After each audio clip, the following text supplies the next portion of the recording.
Hi, I'm Jay. And I'm Emily. Welcome to Siblings. Something about this doesn't seem right. I think it's a little high up. It's a little high up. Hi! Okay, Hi. let's do that again. All right. Okay. Ready? Oh, that was better this time. Yay! Hi, I'm Jay. And I'm Emily. Welcome to Siblings, our podcast. We can't do this. We can't do this again. We can't do this again. Where'd you come from? Where'd you go? Where'd you come from? We gotta go. What is up? We've got some energy in the studio today. No, we don't. We are both so hungry. We are waiting on our Panera order, and it kind of is it just me? Am I tripping, or is the camera crooked? That's how it looked like last time as well. So anyway, welcome to Siblings. This is the show where we talk. Hey. How y'all doing? We're gonna start with a topic because this is a little meandering, and we're gonna get into the meat of this episode. I haven't slept. I've slept like 4 hours. All I've eaten is a very small cinnamon roll, and that's not me flexing. I just ran out of time, and we ordered Panera, and hopefully it comes soon before I cry. Let's start with a little update. As of May 7th, this is what happens with Watcher. They did their whole thing with the streaming service, and then huge backlash. They made a new video, an apology video, all three of them on the couch. Backpedaled so hard. So I think they're not taking off their backlog. They're like, all of our episodes are going to premiere on the streaming service, and then after a month, they're going to go onto YouTube, which I think is a smarter thing. That's just like a Patreon kind of, which I still think that they should have just like revamped their Patreon and done that instead. But what do you think about that? What I think was kind of crazy. They also lowered the price. Yeah. What I thought was crazy is I didn't realize that people who were subscribed to the Patreon, they were expecting them to pay again for the thing. But I think that they stopped that. Yeah, they said everybody that was subscribed to the Patreon was getting a free subscription. And additionally, after making these new changes, they were like, anybody who is not happy with this and wants their money back, we will issue a refund, which is pretty cool. Yeah, that was good. It was all stupid, and I think it's too late for them because I think you lose the trust of your audience, and there's something, even with how big and rich and famous people can get off of YouTube, there's something humble about YouTube, in my opinion. Yeah. And there's some level of closeness with your audience, and hopefully not to a parasocial sense, but there's just something, there's a closeness with your audience. There's something about it that's humble, and that's kind of been like the big draw for a lot of people. Yeah. There's just something comfy about YouTube. And I feel like when people try to make it some sort of corporation, or when people try to bring that part of the world, I feel like people go to YouTube to escape that stuff. So when people bring it onto YouTube, it leaves everyone with a bad taste in their mouth, and you lose the trust of your audience, and your audience is like your little besties, little besties on the other side. Yeah, I think they've definitely done like a huge amount of damage to the trust that their audience has in them. I don't think that they can't recover. I think they're going to have to work really hard. I think they're fine. I think their apology was actually huge. Like, people are still angry, and they've definitely lost a lot of trust, and they lost a lot of their audience. But their apology felt very genuine, and they were taking very genuine, like, concrete steps to be like, here's your money back. We realize this was insensitive. We're learning from our mistakes. So, like, while it's not like, oh, like, you're forgiven, and it's not like, oh, like, this won't have an impact on you, I don't think that it's like an irreversible, like, unrecoverable offense. Yeah, that's fair. Like, I agree with certain points of that, and it's not like I'm super, super, super angry at them. I don't think they're terrible people or anything like that, but I do think what they did is also kind of irreparable, because it's so hard to capture an audience, and I think once you lose them, getting them back is just like, it's like a once in a lifetime thing to capture an audience, and then once you start losing that, it's really hard to get people back. Yeah. It's really difficult. It is, 100%. I think that very few of the people that they've lost will come back. I do also think that there are some people who haven't left, who like are still holding out hope. So like those kinds of people and like people who don't really have any stakes in it either way will continue to support. And I know like Watcher especially, a lot of people love Shane and Ryan. Like for sure. And people have like watched the shows and care like a lot about them and have cared about them, have like the videos have like supported them throughout like difficult periods of life, stuff like that. And so I hope that like people who care so much would take a little bit more to like push them away forever. Yeah. I mean, part of what I think is that they were part of BuzzFeed for a while, and I think people kind of separated them from BuzzFeed in their mind and thought of them as like above BuzzFeed in the sense of their humility and the sense of honesty and genuineness. Yeah, they were very genuine, very real. And that was what separated them from BuzzFeed. And then people were really happy when they left BuzzFeed because then things could be more real and genuine. And then now it's kind of going back the other way. So I think that's like, for some people, it's just it leaves an icky feeling in your mouth. Yeah. But I think they backpedaled as well as they could. Yeah. There's only so much you can backpedal from that. Yeah. And it'll be interesting to see like what happens next. I know they did lose like a huge chunk of their audience. Yeah.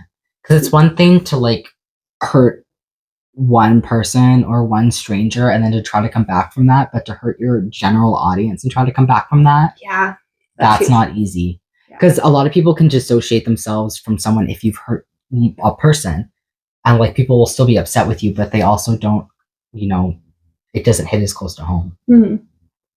So all I know is that this channel will never become corporate. Not even if we try. Not even if we wanted to. Yeah. And we're trying. I'm kidding. Yeah, I think I completely understand being like having this hunger for people to appreciate your work. And just loving that and even becoming obsessed with it could be fair, but I think in that way it's like it's something I never want to become. Yeah, 100%. Like there's a line. It's like you do need to make money off of the things that you make because of the system that we live in. But there's a point at which when it goes too far. Yeah, for sure. Do you want to? Okay, so Emily is going to do her world famous her what do I call it? Segment. Emily's going to do her world famous segment, which we have dubbed Nerding Out, where she nerds out, where she's going to explain something in depth to me. Go. Tablet for notes. I've been re-listening to this part recently, but I this morning ferociously typing out what happens in each episode. And I am going to have to condense it a little bit. But I'm going to be talking about the Penumbra podcast. This is my favorite podcast. What? The Penumbra podcast. Penumbra? Yes. Interesting. Really good. It is you're talking about Juno Steel. Yeah, that's the Penumbra podcast. So the Penumbra podcast makes two different shows. They make Juno Steel and they make the second. So Juno Steel is not a video game. No, Juno Steel is a podcast. Yeah. He's the main character of a podcast. Yay! Yay! Yay! I need pictures. It's a podcast. Season 2. We're starting season 2 of Juno Steel because season 2 is, in my opinion, the best season plot-wise. So, season 1, pretty solid. I quite like it. Juno is insufferable. He sucks. He sucks. And he gets a really good character arc, so it's important for him to suck at the beginning, but it turns people away sometimes because he does kind of suck. Real. But I'm going to start at the beginning. Okay. Juno Steel is a detective noir style story, but it's also sci-fi. It's set in the future on Mars in a city called Hyperion. Juno is very classic, your noir detective, grizzled, emotionally constipated, throws himself into danger. Right? Emotionally constipated is crazy. Yeah. And he gets a really good arc, and season 2 is where he gets the most character development. And it carries over. Season 3, I think, is the best one character-wise, like character developments and like character relationships. Season 3 is really phenomenal. And then season 4 was really good and also kind of an in-between season. Now we're on season 5, the last one. It's really good. And it's also not done. It's going to be done in like August. So I'll like circle back to this in August to tell you all about how it ends. So I need to tell you a little bit about season 1, just because for context, in season 1, Juno Steele loses his eye. It's part of like a whole thing. At the end of season 1, well, technically he's like the femme fatale, but he's... Keep talking, I'm going to grab my water. Okay. Is he girly pop? Is Juno Steele girly pop? Yeah. Yes. I need to decide if he's hot or not so I can just decide how interested I am in this. Okay. I'm interested because you're talking about it, but it'll add to it. He's bisexual and genderqueer. So take your pick. Anyway, so he slays. At the end of season 1, all the photos are very different because I guess there's no actual pictures. Fan art. Yeah. Slay. He's slay. I love him. Essentially, at the end of season 1, the fatale, his boyfriend, Peter, is like, "Run away with me, Juno. Let's go see the stars." And he's like, "Yeah." And then he sneaks out in the middle of the night, goes back to Hyperion City. He's got real for that. He's got issues. He's got issues. So, beginning of season 2, he is down in the dumps. He's having a bad time. He's like feeling really, really blue. He gets a case. So all of the episodes, I love the way that the episodes are formatted. So the first one is Juno Steele and the kitty cat caper. Kitty! You're not going to be happy about the kitty cat in this episode. Why? Does the kitty cat die? One of them. Why does the kitty cat die? We'll get there. So this woman, Maya King, she comes to Juno. She's like, "My cat's been cursed. There's something wrong with my cat." Comes to see the cat. He's very dismissive, blasé. He's feeling very down about life in general. Okay. He by the end of the episode, because each adventure is like 2 to 3 episodes. So by the end of the episode, he realizes that her cat has been stolen and replaced with a different identical cat. By a woman who he refers to as the piranha, just because of like her general features. She looks like a piranha. I don't know. Big ass teeth. She's like me. She has fucked up teeth. Yeah, she's got one ear. You want to talk about my fucked up teeth? Hold on. Your teeth look normal. My bottom teeth are fucked. Oh, they're a little... They're a little janky. You can't even be nice. They're janky as fuck. They're a little overlapped. Yeah. I was told to get braces, and I didn't want to because I didn't want to wear a retainer. Oh. So basically, what happens is the piranha works for this company called Babbling Brook Realty. Maya King and a couple of other lawyers were suing Babbling Brook for some of their like practices. And the piranha, on behalf of Babbling Brook, I'm not sure if you find out in this one or in a later one that that's who she works for, but replaced the cat with a cat that has a bomb in its stomach.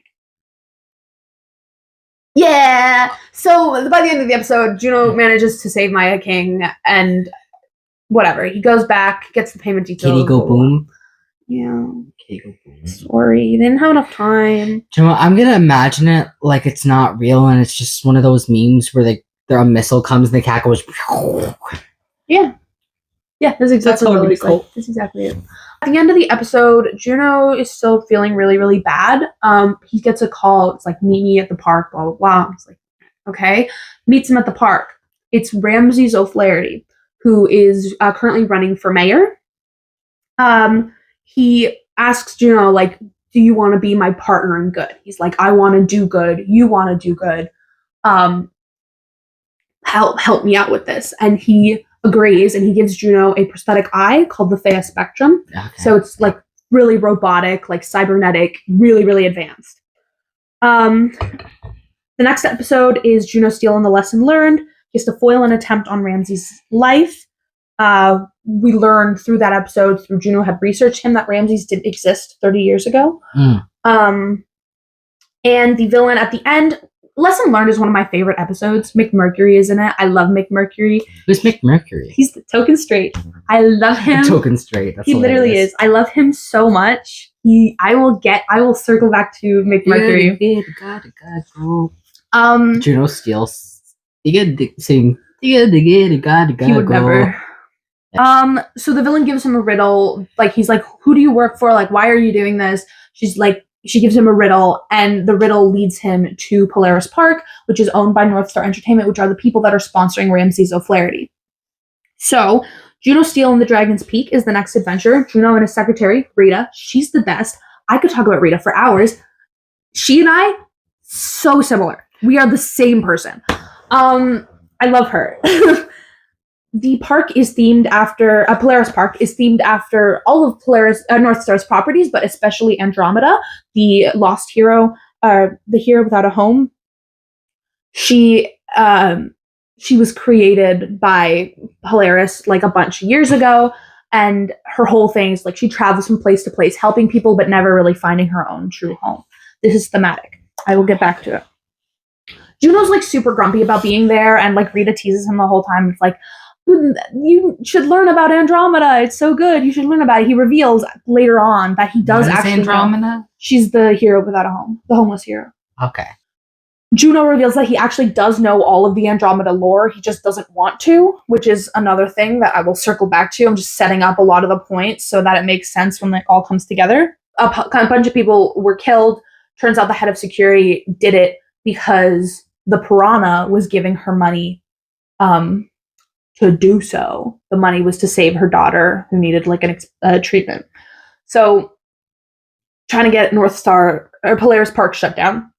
Also revealed that Juno's mom, Sarah, used to work for North Star Entertainment and then didn't end well. So that's all of what's really important from Dragon's Peak. Next is Juno Steel and the Promised Land. Juno is like staking out the Piranha, like following her around, and finds out that she meets with Pilot Pereira, who is the current mayor of Hyperion. And she and Pilot go to the first Museum of Colonized History and steal a map to the Freedome. And the Freedome is like this legendary, like, it's like, because Mars is under a dome. Hyperion City is in a dome because otherwise the radiation would be too much. So the Freedome is supposedly like this advanced civilization, very peaceful, like utopia. The Piranha working with Pilot leads Juno to believe that Pilot is the one that owns Babbling Brook Realty, right? He follows them into the Freedome. He's caught. They has like trials and tests and whatever. They get to the end of the Freedome, to the doors into the area, and there's nothing. There's nothing there. It didn't work out. The Freedome, like, it's nothing. It's just Martian desert. The Pilot, the Piranha, and Juno all get caught in the sands in the Martian deserts. The Piranha shoots Pilot, killing them. And then... Wait, shoots who? The Pilot Pereira, who is the current mayor. Okay. Yeah. So I should have made you some graphics. I apologize. Yeah, my toddler brain is trying to hold on. Let me get a pen. Okay, we're better. Okay, we're back. I'm gonna try to keep the sounds to a minimum. My lemonade. A lemonade. All right. This is from the Chick-fil-A sauce video. I'm also lemonade. All right. So. Okay. Juno Steel. Rita's his secretary. McMurcury's his friend. Ramses is running for mayor. Pilot is the current mayor, and Piranha is the one that works for Babbling Brook, which Pilot is supposed to own. Okay, anyway. So, they're stuck in the Martian desert. The Piranha shoots Pilot dead, killing them. And throughout this episode, the Piranha's been like, yeah, whatever, shut up, I'm trying to listen to the game on like their comms. And it's revealed at the end of the episode that the game she was listening to was the mayoral election. And at the end of the episode, Ramses wins the election, becoming the mayor of Hyperion City. So Juno is like, wait, don't you work for Pilot? Because Pilot owns Babbling Brook Realty and you work for Babbling Brook Realty. And she goes, no. I work for Babbling Brook Realty. Babbling Brook Realty is owned by Ramses O'Flaherty. Huge, like, because Ramses is like all about doing good. He's the one that hired Juno to be like his partner in good. So they have also developed this kind of like mentor-mentee kind of relationship. And it's like a huge blow for him. He like refuses to believe it. He shoots the piranha, walks off into the desert. And that's like the end of the episode. So then next episode is Juno Steele and the Time Gone By. A lot of stuff happens in it, but it's a lot of setup for season 3. It's not really relevant to season 2's recap. He meets a man named Jet. We don't get his name until season 3 either, but I'm not going to keep calling him the big guy. Jet, Juno is like refusing to use his eye. He's like refusing to use it. He wants to get rid of it. He doesn't trust Ramses anymore. Jet is like, if you do this job for me, I'll help you. I'll help you get your eye out. Right? Because it's not like a normal prosthetic. You can't just take it out. It's like wired into his brain. Then is Juno Steele and the Monster's Reflection. This is a 3-parter, which is huge. Most of them are 2-parters. This one's a 3. It is giant. So, Juno Steele and the Monster's Reflection is a really good episode. Juno's got that black and white mentality. He believes his mom was a monster, plain and simple. Throughout, we learn what happened because Sarah Steele had like a difficult...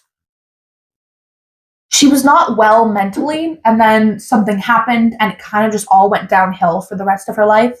And she was never able to make it back up. She was a single mom raising 2 boys. Because Juno has a twin. His name is Ben Zayden. Ben Zayden? Ben Zayden. That sounds like a medication. Maybe it is. I don't know. So, what happened was Sarah Steele used to work for North Star Entertainment. So, Sarah, they were doing a lot of cuts at North Star. They were only keeping on one writer. So it was her and this man named Jack Takano. Together they had like worked on projects before, all of that. But now they are competitors. Sarah Steele came up with the idea for Andromeda, the homeless hero, the one that really brought Polaris Park into popularity, the one that really like made it big. But one day when she wasn't home, it was just Juno and Ben, which Juno like resents her for, but it was out of her control because the babysitter that was supposed to show up never did. And she was like, I'll be right back. I'm going to find a solution. When she was gone, which it's also revealed later that the babysitter was gone on purpose. While she was gone, Jack Takano came in and stole her ideas. And that was kind of the downward spiral, stole her pitch. She went to the meeting the next day. He went first and presented her idea. And they all accused her of like trying to steal his idea.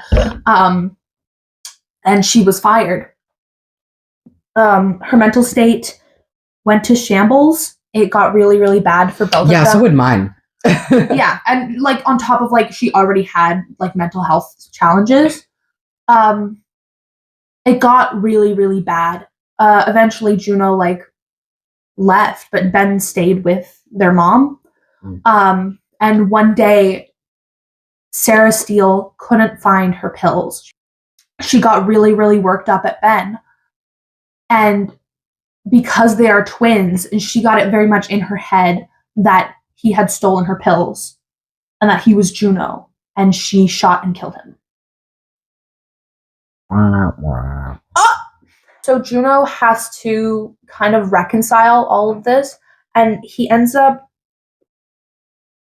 not forgiving her, but coming to terms with the fact that she is a part of him. Because like he's had this black and white thinking of like this whole time, and he's always been very afraid that he's like whenever he behaves similarly to his mom, like it's a ticking clock, like eventually he'll be just like her. And he realizes through this, it's like, no, like she wasn't a monster, she wasn't evil, she was just struggling and she never got the help. And not that it was like okay that she shot and killed her son thinking he was Juno, which is crazy. And it's like, I'm not going to turn out to be you, but I recognize the parts of you that are within me. And it's like, it ties a lot into his arc because he's all about like, I'm the hero, I want to do good, but it's like doing good is like very ephemeral. It's not really like a clear thing. And so through realizing that Sarah Seal was not just a monster, she was like a flawed, complex person. Yeah. He learns to see the world more in a more complicated way. And he realizes he's not the hero, he's just some guy. Oh God, and it pays off really well at one point in season 4 when he's talking to somebody and she says like, and you must be so proud of yourself. You're the big hero. And he says, no, I'm not a hero. I did my best and that's all I could. But unrelated, can I say something? This Panera charged lemonade got me tripping. Has me feeling silly and shit. So, going through these memories, Jack Takano, the man who stole his mother's work, he realizes why Ramses O'Flaherty had been so familiar to him when he first met him. Because Ramses O'Flaherty is Jack Takano. So crazy, like you're doing this whole like real estate scheme, and the kid who like he's like 40, but the kid who like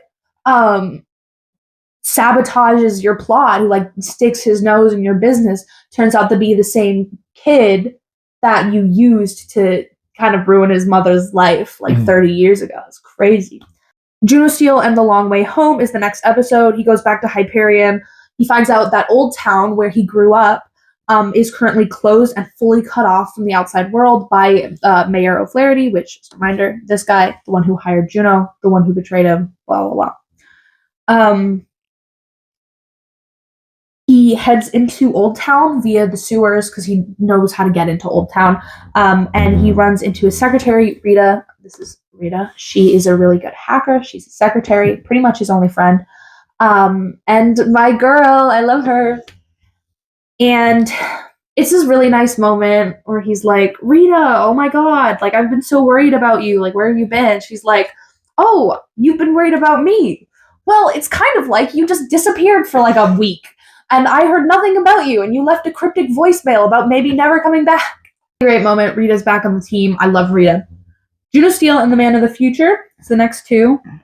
Penultimate. Okay, one more after this. Juno confronts Ramses, which, again, this guy confronts Ramses, the whole thing. Is he a good guy? He thinks he is. He bought up a lot of land in Old Town, which is where Juno lived when he was younger. And he ended up building like subsidized housing, like controlled price. The government can't change the price. Okay. Like cookie cutter molded so that everybody gets a good apartment. Just leave that here. All right. So Ramses confronts, or Juno confronts Ramses, tells him what he knows about the past and like what he did to his mom. Tries to move past it, talking about what he's doing to Old Town, which he has renamed New Town. That's so cheesy. It's very cheesy. A lot about Ramses is I'm gonna change the town and make it different, and I'm gonna name it New Town. He thought he was cooking. Let him cook.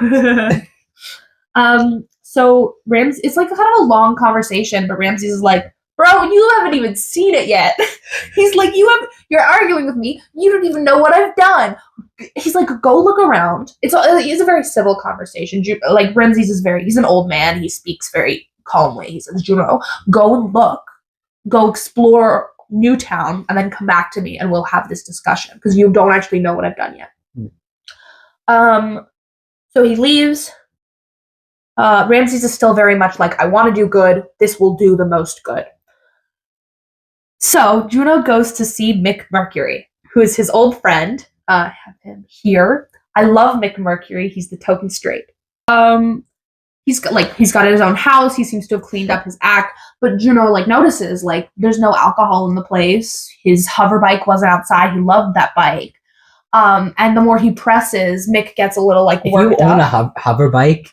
If you own a hover bike or any other hover vehicle or mode of transportation, you deserve to have it stolen and destroyed. This is in the future, so all of the cars and bikes are hover cars and hover bikes. Not me. I'm not, because I'm not cringe. Okay? I don't care if the year is 2078. My ass is not going to be on a hoverboard. I don't give a shit. I'm not cringe. I can't cringe. I'm cringe. I am cringe. Self-aware about it. I am cringe, but I am free. So, Juno presses on it. He gets like really worked up, and then like swings at him, like starts like attacking. But he's trying specifically. He's got something in his hand, and he's trying to get it on Juno. So there's like this whole thing.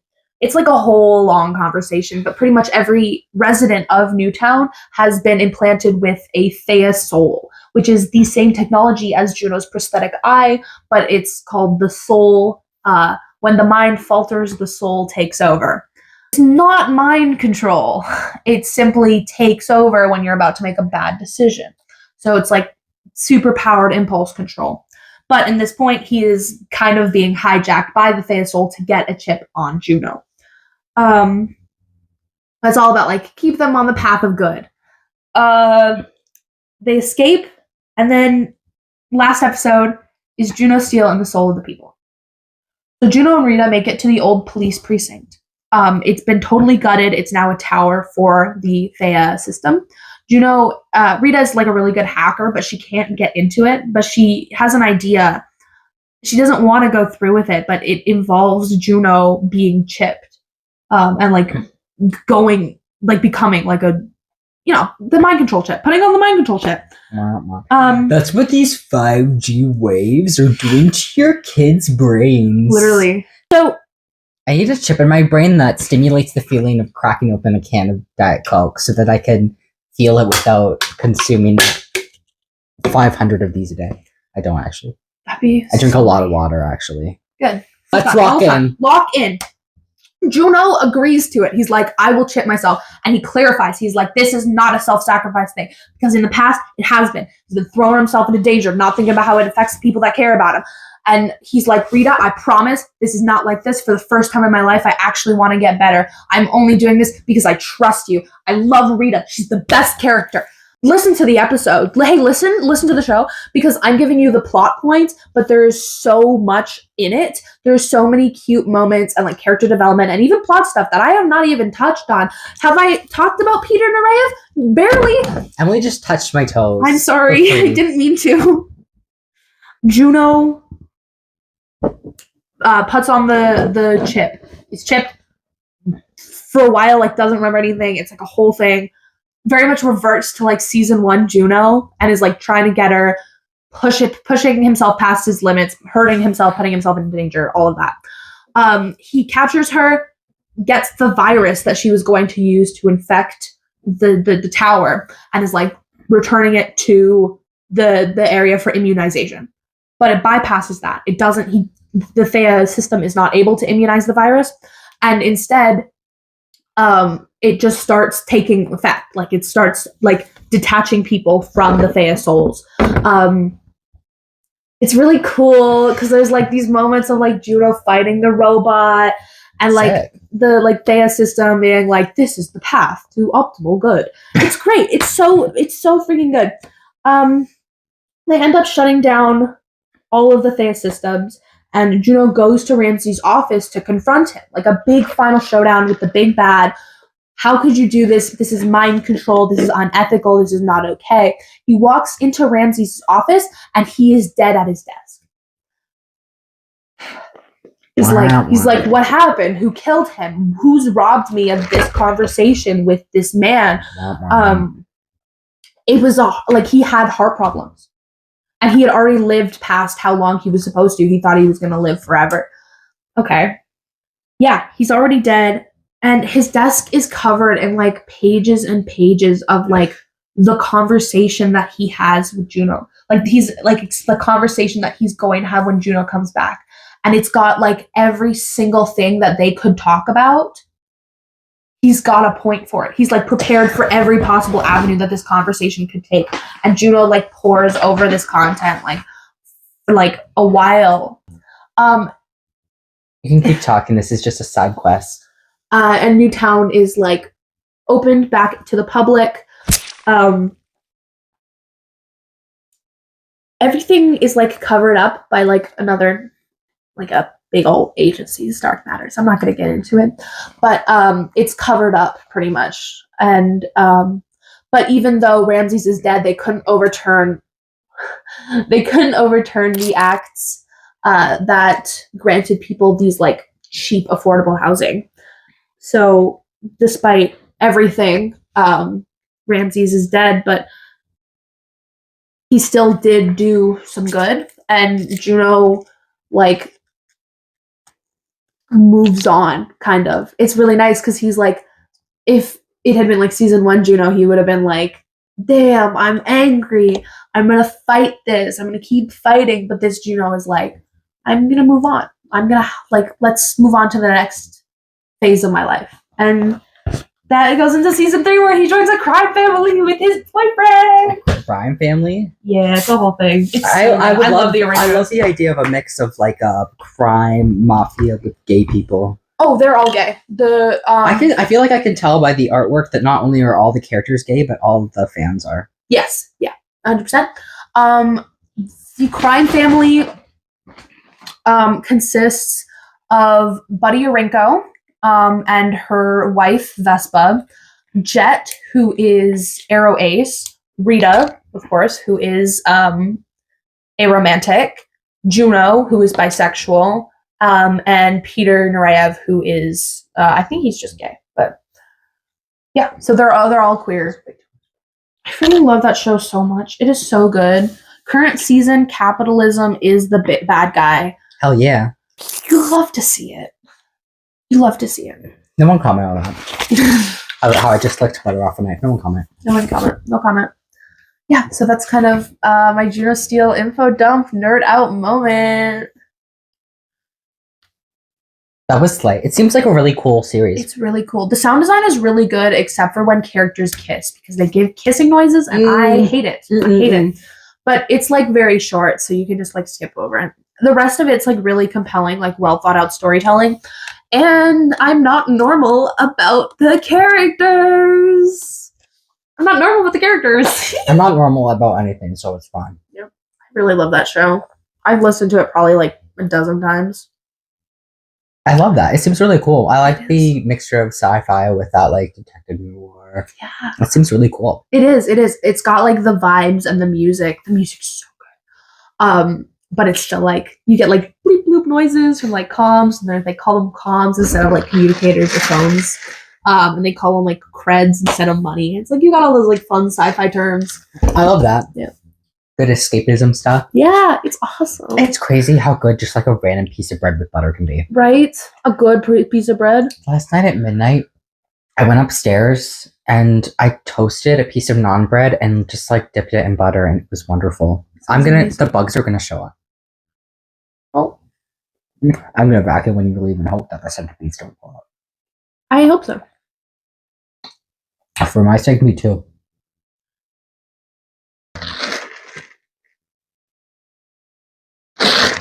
All right. Here we go. Lock in. Here we Lock go. in. Let that Panera charged lemonade hit. Literally. Let it hit. Let it hit. Here we go. The power of 3 Red Bulls in one drink. 3 Red Bulls? I think so. Oh, in one drink. I thought you said you had that and 3 Red Bulls. No. How much? Ugh. 390 in a large Red Bull.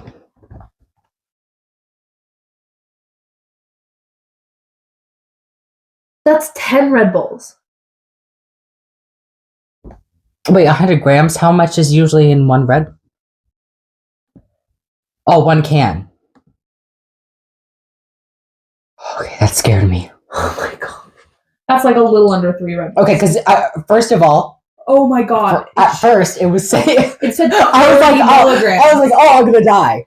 At first, it was saying per 100 milliliters, which would mean... Which I thought it meant, like, it was doing 1 can. Of a can, but we thought it was a can. Exactly. Excuse me, I'm burping. Oh my god. No, but if there was 30 milligrams of caffeine and 1 can of Red Bull, that would mean I was drinking like 10 Red Bulls. And my pupils are dilating. Let's go. Yeah. Okay. I love Instagram Reels so much. Really? It's my home. I'm brain rotted. I've been saving these for a few weeks, meaning to do them, but I haven't done them yet. Okay. Here we go.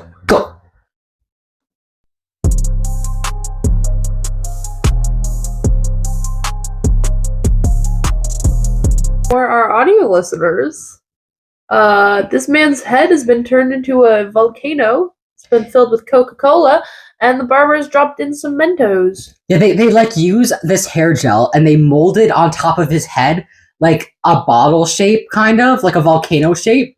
They fill it with Coke and then they drop a strain of Mentos in it. It starts foaming and overflowing. And then he puts his hand on to stop it. To try to stop it, but it's like you're not going to stop it. It's not going to happen. Why even bother? It's already the Coke. He doesn't look happy. I wonder if he gets paid for that. He must. Can't use that. For our audio listeners, this is a kid with the word Pookie shaved into the back of his head. How do you feel about that? Pookie?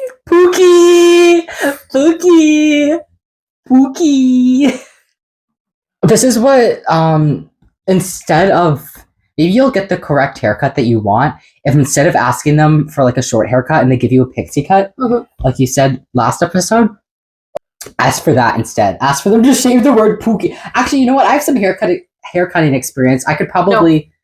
No? You won't let me shave the word Pookie into your head? No.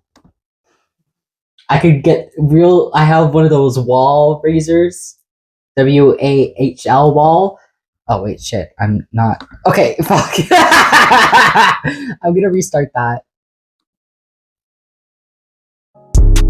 Same guy! It's the same guy. It's the same guy from the Coca-Cola video. They've put this gel on his head in such a way that he's got 3 flashing lights on his head. Yeah, they like put 3... For our audio listeners, they put 3 flashing lights covered in hair gel on his head. Thick hair gel. Colored hair gel. Thick hair gel. So it's blue, when he walks, yellow, and red. Well, he looks like a police car when the lights are flashing. So he's walking outside of this barber shop looking like a police car chasing someone. And then he gets in his car and drives away. Oh, things are happening to my heart. Are you okay? Tea. Though I shouldn't have had that on an empty stomach. Okay, eat something. I did. It just has to... Oh my god.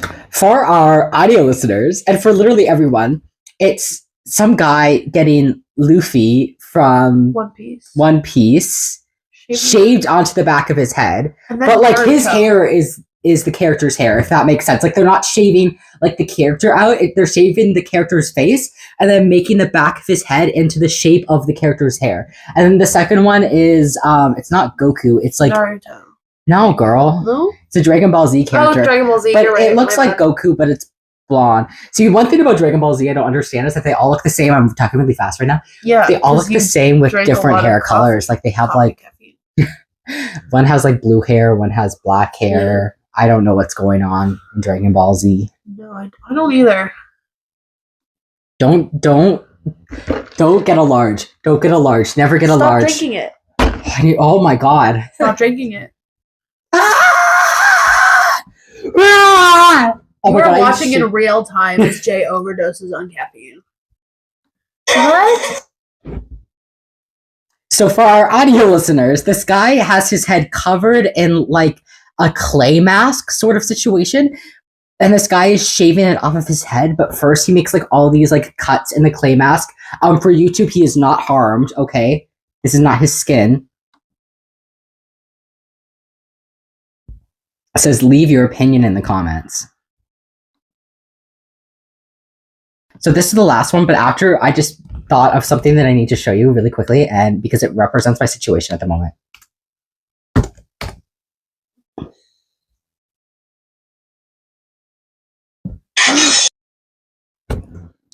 So for our audio listeners, this guy is sitting in a barber's chair. The barber takes out lemons and starts squeezing them all over his face, and like the guy's like trying to close his eyes, but it probably got in there. Oh yeah. And then he whips out a tube of Colgate toothpaste and like squeezes the tube all over his face and then rubs it in all over his face. But then he he flips the towel off and there's a transition and then he has his hair done. Why the lemons and toothpaste? Because it's clickbait. It's only to make you. These videos are made so people will do what we're doing. I'm giving the people what they want. I need to look something up. Okay. You need to stop drinking that charged lemonade. I'm gonna try. I wish that you got one too, because then you could have all the energy that I have, because you have no energy right now, and I have so much energy. Sorry, I can do more energy. I can't handle caffeine, too much caffeine, because my heart would explode. Mine might explode. Okay. Guy who makes big drinks then screams. I'm a little worried about you. I'm shaking. I know. My heart is vibrating. I know. I'm worried about you. I'm gonna label this episode Jay Almost Dies. Panera charged lemonade almost kills Jay. It's fine. I'm just okay. When I used to work at a thrift store. This is going to be part of the episode. Okay. I used to work at a thrift store that I won't name. Yeah. But it's one that doesn't have a good reputation, so you can use your intuition. Yeah. And the work there was so extremely hard. It's not even funny. But I used to be addicted to these energy drinks called like Ghost. Mm. They are the closest legal thing to crack cocaine. I'm convinced. I would drink one of those and I would feel like I had superpowers. I'd be like running around the store. Employee of the month. Yes, I got it. Because guess what? I was drinking Ghost. Guess what Jojo Siwa drinks? Ghost. There's this video of her being like insane and she has like a ghost in her hand. And I'm like, it's not even her personality. It's the ghost. The ghost. She's been possessed. She's haunted. They're good. Like they have a lot of different flavors that taste like different candy. Like the one I used to like was like the Warhead sour watermelon. I would chug that thing and it has like a bunch of like crazy stuff in it. Like not just caffeine, but it has a bunch of other stuff. Like, yeah. That makes you go wee. It's like pre-workout pretty much. Oh yeah. It's crazy. Okay, I found him. Okay. First thing you want to do is pour up that black vodka! Not even close, we need 2 more bottles, pour it up! Check this thing out, you've never seen this one before. Bottle of Jägermeister in 151 pure proof, pour up! 1 bottle of sake, drip right down, please! Cognac in 151, go run! This is how I feel right now, I feel like him. White beer, cold red dew, shake it up, pour up that OJ,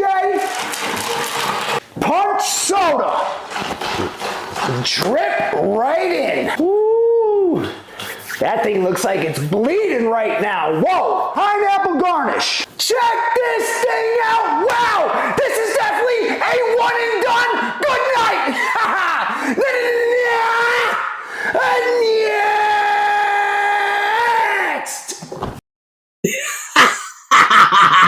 He does that in the video where he goes, yeah! That's me right now. That's fine. Like a giant mimosa. What? OJ, 2 whole chickens. Let's make it 3. Waffles. In there. 72 waffles to be exact. Maple syrup. I get it. It's brunch, come on that with the whipped cream. Chicken. Okay, so No more. So I would love to keep watching those, but would you? Maybe. One last one.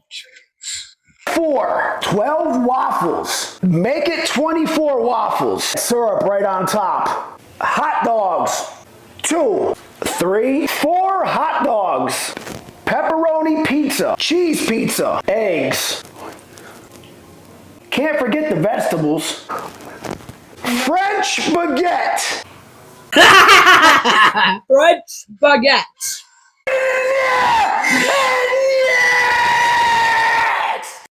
Okay, I can't watch any more of that. Yes! That's me right now.